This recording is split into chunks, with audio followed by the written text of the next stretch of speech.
안녕하십니까. 부산 해운대구 국회의원 김미애입니다. 오늘은 본 의원에게는 상당히 감격스러운 날입니다. 제가 2018년부터 입양특례법 개정과 국제입양법 제정안에 대해서 준비해 왔는데 2020년에 국회에 들어와서 지금까지 노력한 결실을 맺게 되어서 참으로 감격스럽습니다. 그러나 한편으로는 제가 같은 시기부터 울음으로밖에 표현하지 못하는 아기들의 그 울음의 의미를 우리 국회가 정부가 헤아려서 보호출산제와 함께 출생통보제 도입을 위해서 3년 동안 외쳤지만 방금 본회의에서 출생통보제는 도입됐는데 아직 보호출산법은 보건복지위에서 머물러 있습니다. 따라서 이 두 건에 대해서 기자회견을 하겠습니다. 먼저 입양특례법 전부 개정안 및 국제입양법 제정안 본회의 통과 환영하는 입장문입니다. 지난 2018년부터 전국 입양 가족들과 함께 편견 없는 입양 문화 정착을 위한 고민이 있었고 지난해 4월 입양특례법 전부 개정안과 국제입양에 관한 법률안을 각각 대표 발의하게 되었습니다. 그리고 오늘 두 건의 법률안이 국회 본회의를 통과했습니다. 적극 환영하며 큰 결실을 맺을 수 있도록 성원해 주신 국민 여러분께 진심으로 감사드립니다. 아울러 아동 최선의 이익에 근거하여 입양이 이루어질 수 있도록 뜻을 모아주신 여야 의원님과 보건복지부 관계자 여러분께도 깊은 감사의 말씀을 드립니다. 국내 입양 활성화를 목적으로 한 입양특례법 전부 개정안과 국제 기준에 따라 입양 절차 및 요건 등을 규율하고 해외 협약 비준의 법적 토대를 마련하는 국제 입양에 관한 법률안은 궁극적으로 아동 보호 및 권익을 강화하고자 하는 것입니다. 특히 보건복지부 장관이 5년마다 국내 입양 활성화 기본 계획을 수립하도록 하여 입양 문화 발전에 기여할 수 있게 되었고 임시 양육 결정에 대한 근거를 법률에 명시함으로써 예비 입양 부모와 아기 간의 빠른 애착 관계 형성에 큰 도움을 줄 수 있게 되었습니다. 향후 법률안의 취지와 목적에 맞게 입양 제도가 시행되고 국내 입양이 활성화될 수 있도록 모든 노력을 다할 것이며 국민 여러분의 관심을 부탁드립니다. 그 다음입니다. 다음으로 최근 많은 관심을 받고 있는 보호 출산에 관한 특별 법안에 대한 입장을 법률안 대표 발의자로서 말씀드리겠습니다. 방금 국회 본회의에서 출생통보제 도입을 주요 골자로 하는 가족관계 등록법 일부 개정안이 통과됐습니다. 아시다시피 출생통보제만 도입되면 병원 밖 출산율이 늘어날 가능성이 상당히 높아집니다. 보호출산 법안은 보호출산 즉 익명출산을 국가가 장려하거나 유도하는 것이 결코 아닙니다. 보호출산 제도 도입의 근거가 될 수는 있어도 일치하는 개념은 아니라는 점을 분명히 말씀드립니다. 보호출산 법안은 심리적으로 매우 불안한 상태의 임신 여성을 국가와 법의 보호체계로 들어오게 하여 임신 및 출산으로 어려움을 겪는 여성은 물론 태아와 자녀에게 안전한 출산과 양육 환경을 보장하도록 하는 것이 주된 목적입니다.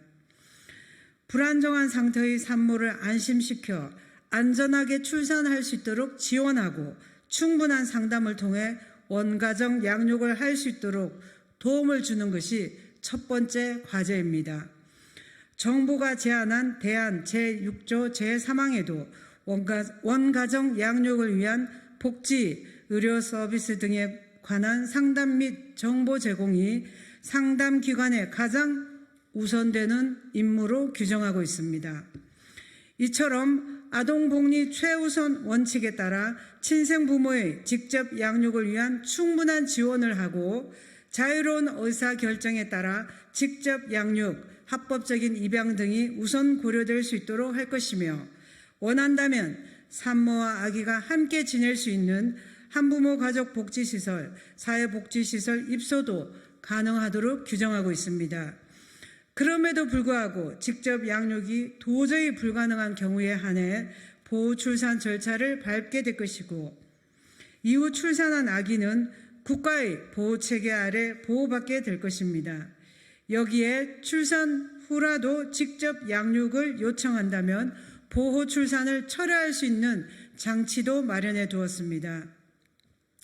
이러한 내용에 비춰볼 때 보호출산 법안이 아동 유기를 조장한다거나 양육 포기를 부추긴다는 일각의 주장에 대해서는 결코 동의할 수 없습니다.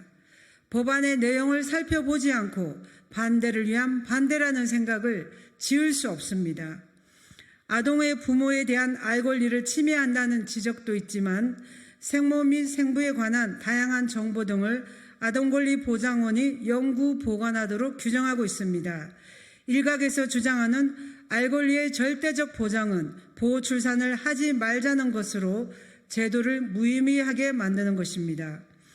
그래서 해당 법안은 알 권리를 최대한 보장하기 위해 성년이 아닌 미성년자인 경우에도 친생부모의 인적사항 등을 담은 보호출산 증서에 대한 법정 대리인, 즉 양부모의 동의하에 정보 공개 청구를 할 수 있도록 했고, 특별한 사정이 있는 경우에는 친생부모 동의 여부와 관계없이 공개할 수 있는 규정도 마련했습니다.